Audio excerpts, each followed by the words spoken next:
I used to think that emotional abuse was like name calling, and that was pretty much it. But I also realized quite a while ago that kind of my definition of abuse in like every category had basically been like one step above however I had been treated.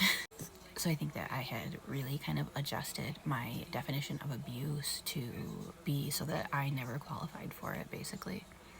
Anyway, something I was thinking about today is I think a form of emotional abuse that is very normal in a lot of families is assuming that kids have bad intentions all the time.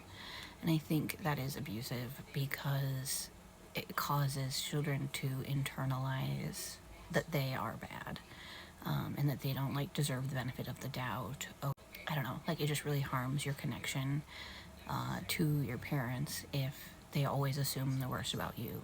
And part of, like, a big part of how kids figure out their own identity is through their parents and their parents mirroring to them. So if whatever your parents believe about you, you end up internalizing, at least to some degree.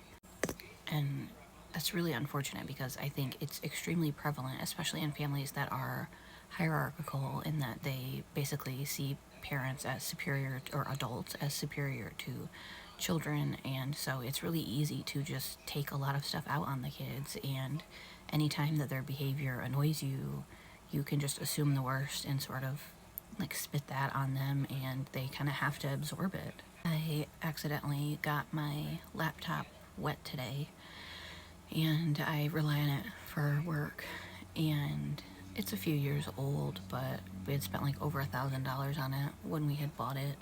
It's probably one of like the top 5 most expensive things I even own. And yeah, it's like dead. It, like, I ruined it. And thankfully, because it's a few years old, we're able to replace it for like 300 or so if we get like a refurbished one, which is fine. But that's good because at first I thought, like, I can't buy like an entry level computer. I need one with like better specs, 'cause I do like long form video editing and things that require more power than like a super cheap computer can do.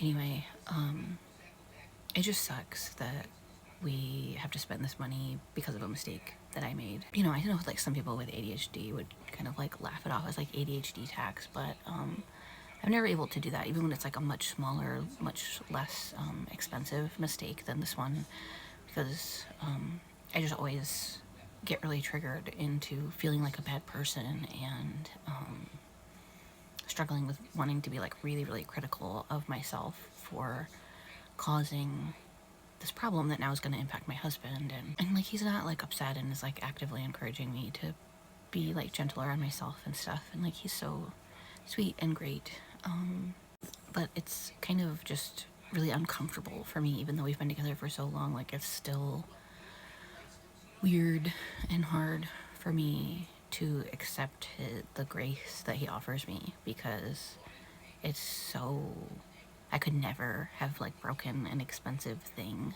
as a kid and not have been assumed to have done it for bad intentions, or, you know, just like it would be really moralized as opposed to it being recognized as a mistake. I think it's so normalized to hear people say like, oh, they're so hard on themselves, or you're too hard on yourself, or things like that. And I don't know that we always like connect that the reason people are hard on themselves is because they have internalized a parent that assumed the worst and was hypercritical and didn't let them be a human who just makes mistakes.